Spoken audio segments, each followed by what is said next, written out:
저는 좀처럼 누군가를 부러워하거나 그런 성격은 아닌 것 같습니다. 있는 모습 그대로 그냥 제 자신에 비교적 만족하는 편입니다.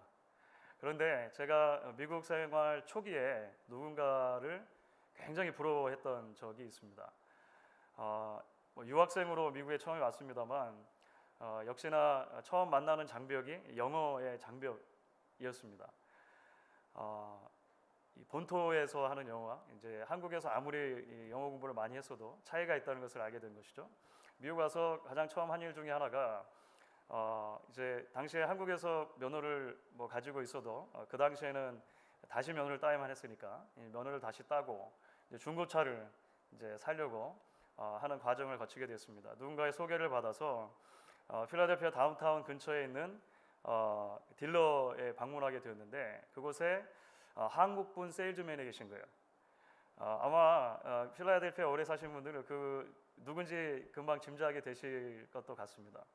그분을 처음 뵀는데 인물도 좋으시고 얼마나 사람이 친절한지. 그런데 가장 그 인상 깊었던 것은 한국말과 영어를 너무 잘하시는 거예요. 한국말과 영어가 너무너무나 제가 볼 때는 퍼펙트하게 잘하시는 것이죠. 그게 얼마나 부러웠는지 모릅니다. 20대 중반 정도였던 제 나이에 그분을 보는데 한국 사람이 미국에 와서 이렇게 성공할 수도 있구나 이런 생각이 들 정도로 했었습니다. 나는 언제쯤 저렇게 한국말 영어를 완벽하게 할 수 있나 이렇게 내심 부러웠던 생각이 지금도 납니다. 유학생이건 이민자건 미국 땅에서 사시는 여러분들이 인생의 어느 한 도막에서 그런 경험들을 누구나 해보셨을 것이다 이런 생각이 듭니다. 오늘 말씀에도 여러분 보시면 그런 사람이 하나가 등장을 합니다. 다름 아닌 바울이죠. 오늘 말씀에서 보시면 바울이 두 언어에 능통한 사람으로 소개가 되고 있는 것입니다. 먼저는 당시 로마 제국 안에서 일반적으로 통용되었던 헬라어에 대한 이야기가 오늘 본문에 나오죠. 바울은 자신을 잡아가는 그 로마 군대의 천부장에게 말을 걸었다는 것입니다. 내가 당신께 말할 수 있느냐? 그런데 천부장이 그 말을 듣고 깜짝 놀랐다는 거예요. 어라? 당신이 헬라 말을 아느냐? 그러니까 지금 헬라 말을 했는데 그 헬라 말을 한 것을 듣고 이 천부장이 놀랐다는 것입니다. 왜냐하면 완전히 유대인인 줄로 알았는데 헬라 말을 하니까 그게 충격으로 다가온 것이죠. 굳이 비교를 하자면 우리 2세 자녀들이 연세가 지긋하신 1세 어르신을 만났는데 그 어르신께서 영어를 너무 잘하시는 거예요. 그때 우리 자녀들이 받을 수 있는 충격 정도가 아닐까 그냥 그런 생각을 해봤습니다. 어쨌든 그렇게 해서 바울이 지금 예루살렘에서 자신을 죽이려고 폭동을 일으킨 그 유대인들에게 말을 해도 변호를 해도 좋다라고 하는 허락을 천부장에게 받아낸 것입니다. 그래서 이제는 유대인들을 향해서 이야기를 하는데 유대인들을 향해 이야기할 때는 히브리 말로 했다라고 하는 거예요. 히브리 말로 부형들이요 내가 지금 여러분 앞에서 변명하는 말을 들으라. 오늘 보시면 이제 이렇게 말했다는 것이죠. 부형들아라고 하는 말은 유대인들이 자신의 동족을 아주 정중하게 말할 때 부르는 표현이 됩니다. 형제들이여, 아버님들이여, 제 말을 좀 들어주십시오. 이렇게 했다는 거예요. 그래서 사도행전 22장 2절의 정보를 보면 이 이야기를 듣고 히브리 말로 하는 것을 듣고 유대 사람들이 조용해졌다는 거예요. 지금까지 바울을 죽여라 막 하던 사람들이 오라? 히브리 말을 하네? 이렇게 되는 것이겠죠. 그러니까 이방인의 사도로 평생을 살았다고 생각했으니까 헬라 말만 할 줄 알았는데 히브리어를 하는 것을 듣고 그들도 충격을 받은 것입니다. 그러니까 저희 미국에서 나고 자란 2세 자녀들 중에 한국말을 너무 잘하는 아이가 있으면 이 부모님 세대를 또 어르신들이 교회에서 보고 한국말을 잘하네? 이렇게 반응하시는 아마 비유할 수 있을 것 같아요. 그러니까 적어도 오늘 말씀을 보면 바울이 그야말로 완벽한 이중언어 사용자인 것입니다. 퍼펙트한 바이링구얼인 것이죠. 완벽한 이중언어 사용자로 그렇게 소개가 돼요. 그러니까 헬라어를 하면 헬라 사람인 줄 알고 히브리어를 하면 히브리 사람인 줄 알고 그런 지금 상황 가운데 있는 것입니다. 여러분 어떻습니까? 부럽지 않습니까? 부럽다는 생각이 좀 드시죠? 자, 그런데 여러분 사도행전 전체 이야기를 놓고 봤을 때 우리가 문득 궁금해지는 것입니다. 궁금해지는 포인트가 무엇이냐면 왜 하필이면 이 시점에서야 바울이 이중 언어를 능통하게 구사하는 사람이라고 하는 이야기가 언급되냐는 것입니다. 왜 이 시점에서야? 여러분 바울이 회심을 한 사건은 사도행전 9장에 이미 기록이 되어져 있습니다. 그 이후로 1, 2, 3차에 걸린 선교행을 했으니까 지금 예루살렘으로 돌아온 시점을 생각하면 25년 정도의 시간이 이미 흐른 것입니다. 사도 바울의 선교여행 이야기가 본격적으로 시작하는 것이 사도행전 13장이니까 성경의 장수로만 놓고 봐도 오늘의 이르까지 거의 9장 정도의 성경 분량이 이미 할애가 됐거든요. 그전에는 그가 어떤 언어를 구사하는지에 대해서 크게 이야기되지 않다가 왜 오늘 본문에서야 비로소 그 이야기가 되냐는 것이죠. 사도행전 21장에 이르러서 바울이 갑자기 헬라어와 히브리어에 막 능통하게 된 것일까요? 그렇지 않죠. 사실 우리 추측해 볼 수 있는 것은 사울은 어렸을 때부터 이미 두 언어의 능통한 문화 속에서 자랐습니다. 회심 이후에도 이미 바울은 헬라어와 히브리어에 능통한 사람이었다라고 하는 거예요. 그가 1, 2, 3차에 걸린 선교행을 하는 동안 어느 곳에 가든지 간에 그는 자유롭게 그 상황에 따라서 언어를 사용했을 것입니다. 우리가 이전에 이야기들을 살펴봤던 것처럼 사도 바울은 일반적으로 어느 이방의 도시를 가면 전략적인 차원에서 유대인들이 모이는 회당을 중심으로 복음을 전했습니다. 회당에 들어갔을 때 히브리 말이 더 편한 회중들이 많다고 생각하면 히브리 말로 설교했겠죠. 그 외에 많은 이방인들을 향해서 전도할 때 당연히 그들이 헬라어가 편하면 헬라어를 사용했을 것입니다. 그런데 왜 그전에는 그런 이야기가 전혀 등장하지 않는 것처럼 보이다가 오늘 이 시점에 이르러서야 바울이 사실은 이중 언어를 완벽하게 하는 사람이다 라고 하는 게 소개가 되느냐라고 하는 것이죠.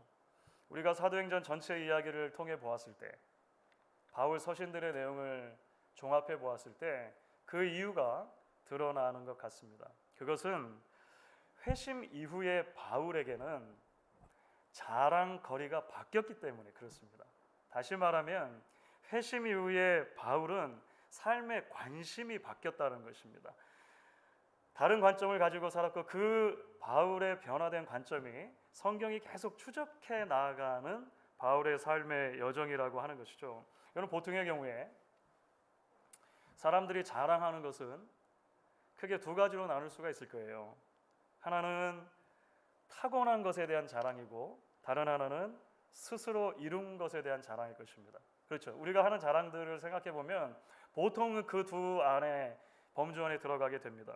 전자는 내가 선택하거나 특별히 노력한 것은 아니에요. 하지만 태어나면서부터 나에게 주어진 것이 있을 수 있어요. given, 주어진 것이 있을 수 있죠. 어떤 것들이 있을까요? 가문, 그렇죠. 우리 인종, 유산, 우리가 선택한 것은 아닙니다. 그런데 만약에 그것이 남과 비교했을 때 더 낫다고 생각하면 내가 노력해서 얻은 것은 아니지만 자랑할 수 있는 거죠. 후자는 어떻습니까? 내가 노력하고 힘써서 얻어낸 것이 있을 수 있죠. earned 된 것이 있을 수 있습니다. 뭐 학위든지 결혼이든지 재물이든지 내가 이루어내는 삶의 어떤 성취들이 있을 수 있을 거예요. 여러분 바울에게도 그런 것들이 있었습니다.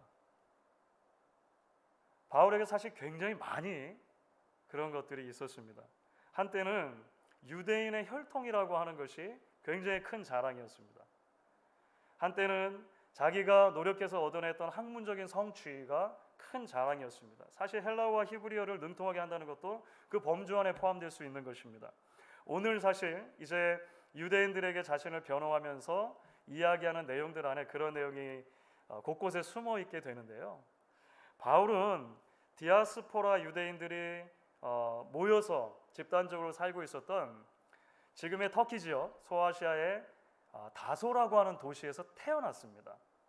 그러니까 사실은 디아스포라 유대인의 2세로 태어난 거예요. 태어나기를 2세로 태어나면서 부모들이 가지고 있던 로마 시민권도 그대로 물려받습니다. 그러니까 바울은 나중에 또 한번 이야기를 하겠습니다만 태어나면서부터 로마 시민이기도 했습니다. 자연스럽게 디아스포라 공동체에 살아가면서 헬라 문화와 헬라 말에 익숙하게 자랐죠. 그러던 중에 부모님들이 결심을 한 것 같아요. 조금 바울이 이른 나이에 예루살렘으로 다시 이주를 한 것입니다. 일종의 역이민이라고 볼 수 있죠. 예루살렘으로 가서 그곳에서 유대인들 공동체 안에서 자연스럽게 유대 문화와 유대 말을 익히며 살게 되고요. 나중에 예루살렘을 중심으로 했을 때 당시로 보면 가장 좋은 학교라고 할 수 있는데 그 가말리엘이라고 하는 선생님이 있는 학교에서 공부를 하게 되는 거예요. 그러니까 지금으로 보면 최고의 대학을 갔다고 생각하시면 됩니다. 그러니까 어느 이 학파가 있었고 그 학파에서 가장 유명한 선생이었던 가말리엘의 문화에서 공부를 하게 된 거예요.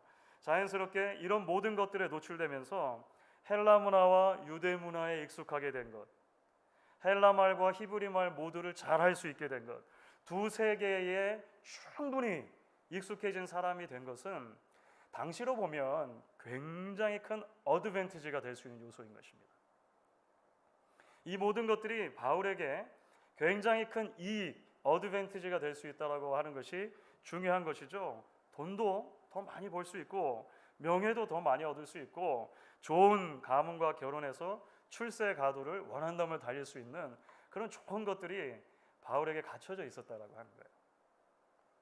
두 언어를 잘할 수 있다는 것은 이런 범주 안에 이미 있었다는 것입니다. 이미 있었다는 거예요. 하지만 예수를 만난 뒤에 바울이 바뀌는 거죠. 자랑의 대상이 바뀝니다. 삶의 방향이 바뀝니다. 자신의 일생을 쏟아 부어서 기쁨으로 생각할 대상이 바뀌게 되는 거예요. 여러분, 그래서 바울이 빌립보 교회에 편지를 보내면서 자신도 옛날에는 이런 자랑거리가 많았다고 이제 이야기를 해요. 제가 방금 말씀드린 것 같은 자랑거리를 쭉 말한 다음에 이런 신앙의 고백을 하는 것입니다. 우리가 잘 아는 말씀이죠. 여러분 같이 한번 빌립보서 3장 7절부터 9절 전반부까지 읽어보도록 하겠습니다. 그러나 무엇이든지 내게 유익하던 것을 내가 그리스도를 위하여 다 해로 여길 뿐더러 또한 모든 것을 해로 여김은 내 주 그리스도 예수를 아는 지식이 가장 고상하기 때문이라. 내가 그를 위하여 모든 것을 잃어버리고 배설물로 여김은 그리스도를 얻고 그 안에서 발견되려 함이니. 바울의 고백입니다. 특별히 그를 위하여 모든 것을 잃어버리고 라고 하는 표현, 이게 어떤 의미일까요? 그를 위해서 모든 것을 잃어버리고, 이거 예수를 믿고 나서 갑자기 족보를 다 불태워버렸다는 그런 말이 아니겠죠. 예수를 믿고 나서 부모님을 다 버렸다 이런 말 아닐 거예요. 예수를 믿고 나서 갑자기 로마 시민권을 포기해버렸다 이런 말도 아닐 것입니다. 예수를 믿고 나서 공부했던 책들, 내가 그동안 가말리엘 문화에서 공부했던 것들을 다 불살라버리고 말 그대로 바보가 되었다 그런 말도 아닐 거예요. 삶의 순위가 바뀐 것입니다. 그렇죠. 이전에는 그런 모든 것들이 나를 나 되게 하는 것이라 생각했다면, 그것이 자랑거리고 그것이 내 삶에 더 유익을 위해 사용될 수 있는 것이라 생각했다면, 지금은 그것이 아님을 알게 됐다는 것입니다. 진정으로 나를 나되게 하는 것은 아들 예수 그리스도 안에서 죄인인 나를 구원해 주신 하나님의 은혜라고 하는 것을 본 것이죠.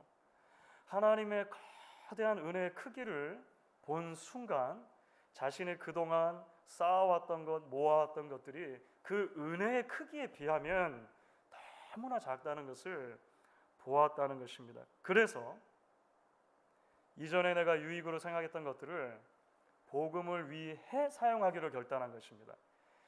이거 다 내버렸다는 것하고 좀 말이 다르죠. 포기했다는 의미가 무엇이냐면 이것을 그리스도를 위해 사용하기로 했다는 것이죠. 내가 가진 사회적인, 문화적인, 교육적인 어드밴티지를 나의 유익이 아닌 복음의 유익을 위해 사용하기로 한 것입니다. 나의 기쁨이나 나의 성공이나 나의 야망을 위해서가 아니라 하나님이 부르신 그 소명을 이루는데 사용했다라고 하는 것이죠. 여러분, 이렇게 이해를 해야 오늘 말씀의 전부가 사실 이해가 되는 것입니다. 왜 하필이면 지금 이 시점에서 바울이 완벽한 이중언어 구사자였다라고 하는 게 비로소 밝혀지는가? 그 이외에 오늘 말씀을 보면 적어도 두 가지 면에서 바울의 이상한 행동이 그래서 감지가 되는데요. 이 부분들이 이해가 되는 거예요. 오늘 먼저 지난주 말씀을 기억해 보시면은요, 바울이 예루살렘에서 유대인들에게 거의 죽을 뻔했다는 말씀 드렸지 않습니까? 성전을 더럽혔다라고 하는 오해를 받아가지고 바울이 성전에서 진리 끌려 나갑니다. 유대인들이 그렇게 끌고 나갔어요. 유대인들이 바울을 끌어내고 성전문을 쾅 닫습니다. 그리고 나서요, 바울을 때립니다. 바울을 심하게 때려서 죽이려고 했거든요. 급하게 그 소식이 로마 군대에 들리게 되니까 천부장까지 등장을 하잖아요. 천부장이 군대를 이끌고 왔어요. 그래서 겨우겨우 바울의 목숨을 구해낸 것입니다. 군중들의 이 분노는 사그러들지가 않았어요. 그래서 계속 쫓아가면서 바울 죽여라, 바울 죽여라, 저놈을 없이 하자, 이런 말을 했다는 거예요. 얼마나 사람들이 폭력적이었든지 천부장이 말하잖아요. 군사들에게 바울을 들고 가라. 그러니까 바울을 이렇게 떠매고 사람들의 손이 닿지 않도록 그렇게 갔던 것 같아요. 자, 이 시점입니다. 이 시점에서 바울이 고개를 돌려서 천부장에게 지금 말을 거는 거예요. 헬라 말로. 내가 저 사람들에게 말할 수 있느냐? 그려지십니까? 겨우 목숨을 구했잖아요. 아유, 하나님 감사합니다. 제 목숨을 이렇게 구해주셨군요 하고 안전한 안토니오 요새 안으로, 오늘 보면 영내 안으로 들어가면 얼마나 좋겠습니까? 그렇죠. 그런데 그 요새에 들어가기 직전에 층계 아래서, 층계쯤에 가까웠을 때 굳이 헬라 말로 그 말을 하고 있는 것이죠. 그리고 나서 허락을 얻어냈다는 거예요. 그래, 말해도 좋다. 그러니까 자기가 할 수 있는 히브리어로 최선을 다해서 유대인들에게 자신의 회심 이야기를 전하는 거예요. 그게 사실 오늘 읽지는 않았습니다만 22장에 나오는 이야기거든요. 나도 원래는 그리스도인들을 핍박하는 사람이었습니다. 스데반이라고 하는 사람이 돌에 맞아 죽을 때 제가 그 옆에 있었습니다. 하지만 다메섹으로 가던 중에 부활하신 그리스도께서 빛 가운데 나를 만나셨습니다. 내가 눈이 멀었었는데 아나니아라고 하는 사람, 여러분 다 아시는 그 존경받는 아나니아가 제게 안수기도 해줬고 제 눈이 띄어졌습니다. 제가 그 이후로 이 복음을 위해서 이방인의 사도로 살아왔습니다. 내가 할 수 있는 최선을 다해서 히브리 말로 막 정성스럽게 전한 거예요. 여러분 그 결과가 뭔지 아십니까? 그런데 바울이 그렇게 자신이 이전에는 이익이라고 생각했던 모든 지식과 언어를 다 동원해서 복음을 전했을 때 유대인들의 반응입니다. 22장 22절입니다. 이렇게 되어 있습니다. 이 말하는 것까지 그들이 듣다가 소리 질러 이르되 이러한 자는 세상에서 없애버리자, 살려둘 자가 아니라 하여. 이중언어를 능통하게 구사하는 바울이 여러분 부러우십니까? 이 시점에서? 여러분 이게 무슨 말일까요? 오늘 본문이 굳이 바울의 이중언어를 언급하는 이유는 뭐냐면 바울이 그냥 헬라와 히브리어를 잘하는 사람이었습니다. 여러분도 영어와 한국말 잘하시면 좋겠죠. 부러우시죠? 이 정도 말하려고 하는 게 아닌 거죠. 바울의 관심은 그야말로 때를 얻든지 못 얻든지 복음을 전하는 데 있었다라고 하는 그 말을 하고 싶은 것입니다. 그리스도를 얻고 그 안에서 발견되는 것, 그 그리스도를 소개하고 나누는데 바울의 온 관심이 있었다라고 하는 것이죠. 여러분 바울의 또 하나 이상한 행동이 있습니다. 그것이 오늘 읽지 않은 이제 22장 후반부에 나타나요. 말씀드린 것처럼 바울의 변론을 들은 유대인들이 더 화가 났습니다. 더 화가 나가지고 바울을 또 이제 죽이자고 하는 거예요. 아예 이 사람은 세상에서 없애버려야 한다라고 이제 또 막 소리를 질렀죠. 천부장이 또 화들짝 놀란 것입니다. 그래서 이제 급하게 이제 영내 안으로 데리고 들어가요. 죽으면 안 되니까 영내 안으로 들어갔습니다. 안토니오 성체로 들어간 거예요. 천부장이 아무리 생각해도 왜 유대인들이 바울을 이렇게 미워하는지, 죽이려고 하는지 이해가 안 되는 거예요. 그래서 이번에는 천부장이 어떤 명령을 내리냐면, 그러면 바울을 신문을 하면 되겠다. 그러니까 바울을 신문해서 바울의 입에서 뭘 잘못했는지 들어보자, 이렇게 된 것입니다. 그래서 그 수하의 군인들에게 무엇을 명령하냐면, 신문을 하기 위해서 고문을 가하라, 채찍을 때리라, 이렇게 한 것입니다. 오늘 이제 후반부에 나오는 이야기예요.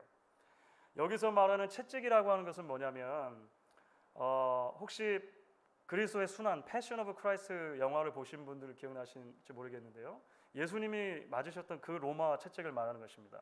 여러 갈래의 가죽끈이 있고, 가죽끈 끝에 납덩이나 쇠 갈고리가 달려 있어서 한 번 매를 때리면 살이 후두둑 떨어져 나가는 굉장히 이제 잔혹한 형벌이죠. 그 형벌을 통해서 이제 답을 얻어내려고 한 것입니다. 자, 그때입니다. 그때 바울이 형을 집행하려고 하는 백부장에게, 그러니까 천부장 밑에 수하죠, 백부장에게 이런 말을 했다라고 하는 거예요. 사도행전 22장 25절에 보면 이렇게 되죠. 너희가 로마 시민된 자를 죄도 정하지 않고 채찍질할 수 있느냐, 이렇게 말했다는 거예요. 이게 왜 이런 말을 하냐면, 이 형벌이 너무나 심하기 때문에 만약에 로마 시민이라면 죄가 확정된 상태에서 그 죄에 대한 징계로는 채찍질을 할 수 있지만, 죄가 정해지지 않은 신문의 단계에서는 절대 로마 시민은 채찍질을 할 수 없는 거예요. 이게 로마 법인 것입니다. 로마 법인 거예요. 백부장이 깜짝 놀랐습니다. 로마 시민이었다니 하고 큰일 났다 싶어서 천부장에게 보고를 하는 거예요. 천부장이 듣고 천부장도 깜짝 놀랍니다. 그래서 이제 부랴부랴 바울에게 달려와요. 그리고 나서 바울과 대화를 나누는 장면이 있거든요. 이게 상당히 재밌습니다. 22장 27절부터 28절인데 여러분 한번 어떤 대화가 이루어지는지 같이 한번 읽어보도록 하겠습니다. 천부장이 와서 바울에게 말하되 내가 로마 시민이냐 내게 말하라. 이르되 그러하다. 천부장이 대답하되 나는 돈을 많이 들여 이 시민권을 얻었노라. 바울이 이르되 나는 나면서부터로라. 여러분, 그러니까 미국으로 말하면 일종의 내추럴라이제이션을 통해 가지고 이 로마 천부장은 로마 시민이 된 거예요. 사실은 과정을 겪은 거예요. 돈이 많이 드는 일이었다는 것이죠. 지금도 마찬가지지 않습니까?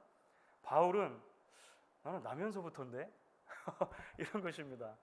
농담 삼아서 하여간 제 친구 목사님 중에도 뭐 한국에서 다 자랐지만 아기를 미국에서 태어난 친구 목사님이 하나 있거든요. 항상 나는 나면서부터로라. 친구들이 신분 때문에 고생하는 걸 보면 나는 나면서부터로라 이렇게 늘 말하는 친구 목사님, 여러분도 알만하신 목사님인데 예. 어쨌든 지금 그런 대화가 이루어지고 있는 거예요. 그렇죠? 이야기를 듣고 천부장이 두려워했다고 되어 있습니다. 두려워했다. 왜냐하면 그만큼 당시에 로마 시민권이라고 하는 것은 굉장히 큰 어드밴티지라고 하는 거예요. 그렇죠? 자, 그러면 우리는 이제 질문이 생기죠. 바울이 지금 이 시점에서 이 카드를 꺼낸 이유가 뭐냐는 것입니다. 정말로 자기 목숨 하나 구원하기 위해서 자신의 유익, 어드밴티지를 위해 지금 그동안 꽁꽁 감춰두었던 시민권이라고 하는 카드를 꺼내는 것이냐? 여러분, 사실 바울 선교의 전체 이야기를 보면 그런 것 같지가 않아요.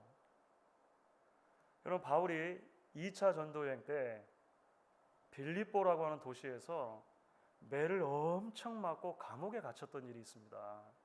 기억나시죠? 귀신 들린 여종이 점을 쳐주는 일이 있었잖아요. 그 점치는 것 때문에 주인에게 많은 돈을 벌어줬습니다. 바울이 그 귀신을 쫓아냈어요. 갑자기 이익이 끊겼지 않습니까? 그래서 그 주인이 바울과 실라를 당시의 관리들에게, 로마에서 파견되어 있는 관리들에게 고소해요. 여러분, 그때 그 주인이 뭐라고 고소를 했냐면 이런 언어를 사용합니다. 사도행전 16장 20절 21절이에요. 이 사람들이 유대인인데 우리 성을 심히 요란하게 하여 로마 사람인 우리가 받지도 못하고 행하지도 못할 풍성을 전한다. 그래서 로마에서 파송된 관리들이 명령하는 거예요. 옷을 벗겨라, 매를 때려라, 감옥에 가둬라. 여러분들 생각해보면 참 놀랍지 않습니까? 이때도 바울이 말할 수 있었잖아요. 그렇죠? 아니, 여러분, 내가 누군지 아시오? 당신들만 로마 시민인지 아시오? 나도 로마 시민이요. 감히 재판을 벌여서 내 죄를 확정하지도 않고 매를 때리고 감옥에 가두려고 하시오. 얼마든지 그럴 수 있잖아요. 카드 탁 꺼내. 바로 그러지 않았어요. 그러지 않았습니다. 왜 그럴까요? 그래야 복음이 그 땅에 전파될 수 있기 때문에 그렇습니다. 하나님이 부르신 마게도냐의 첫성이 빌립보였습니다. 마게도냐 사람 하나가 우리에게 건너와서 우리를 도우라. 그 비전을 보고 가는 거잖아요.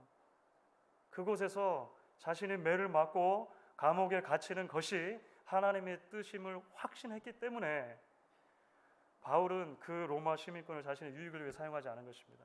지금은 어떻습니까? 왜 천부장 앞에서 로마 시민권 꺼냅니까? 여러분 쭉 이야기를 이제 앞으로 살펴보면 바울이 로마에 가는 것이 지금은 하나님의 뜻이기 때문에 그렇습니다.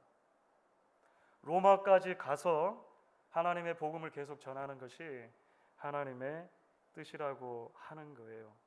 결국 바울에게 로마의 시민권보다 훨씬 중요한 게 있었던 거죠.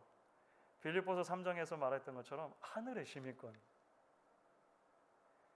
하늘의 시민권이 가장 중요했고 그 복을 어디를 가든지 나누고자 했던 마음이 바울에게는 훨씬 컸던 것입니다. 주 안에 사랑하는 여러분, 그렇기 때문에 오늘 말씀은 우리에게 질문을 던집니다. 첫 번째 질문은 무엇일까요? 여러분들의 참 자랑이 어디에 있느냐? 오늘 말씀은 우리에게 질문합니다. 여러분 요즘에 SNS에 그런 사진을 올리는 게 유행이라고 하거든요. 내가 자랑하고 싶은 게 있는데 그걸 살짝 감추고 은근히 자랑하는 뭐 그런 거 들어보셨습니까?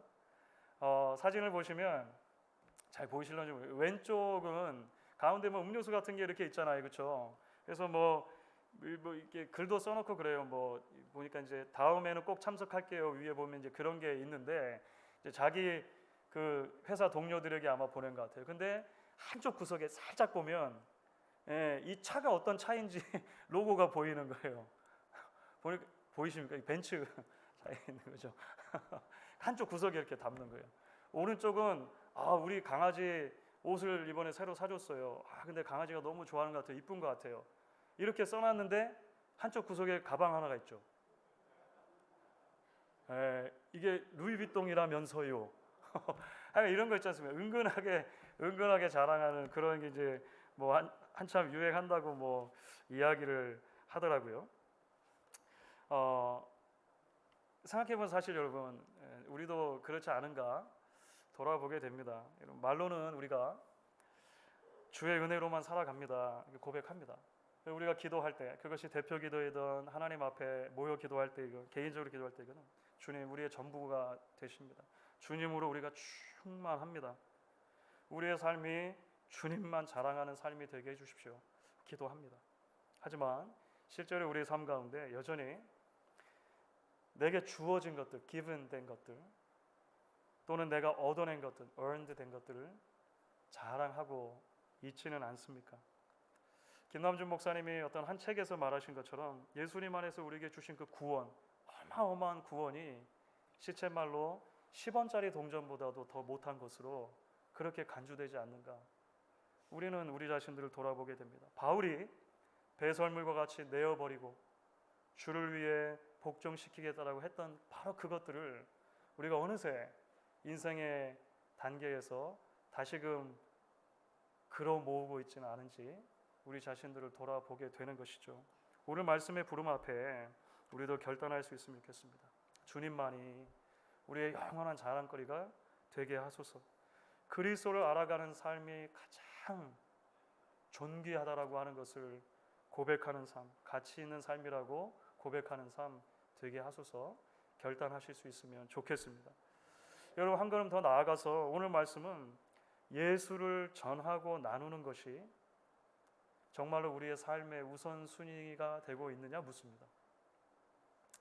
물론 여러분 우리가 모두가 다 바울처럼 똑같이 그렇게 살고 바울처럼 똑같이 그렇게 죽을 수 있는 것은 아닙니다. 그렇죠? 우리 모두가 다 인생에서 적어도 3번은 선교행을 가야 된다라든지 감옥에 한 번쯤은 꼭 갇혀봐야 된다든지 매는 좀 맞아봐야 된다든지 그렇죠? 뭐 독신으로 살아야 된다든지 결국은 순교를 해야만 꼭 가치 있는 죽음이다, 그렇게 말하는 건 아니죠.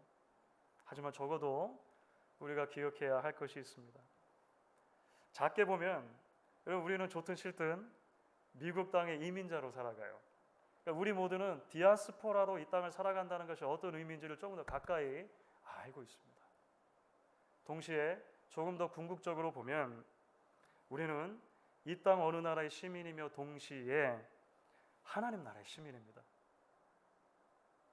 바울이 그랬던 것처럼, 우리를 앞서간 모든 믿음의 선배들이 그랬던 것처럼 우리는 두 나라의 시민입니다. 이게 너무나 존귀한 우리의 정체성입니다. 두 나라의 시민.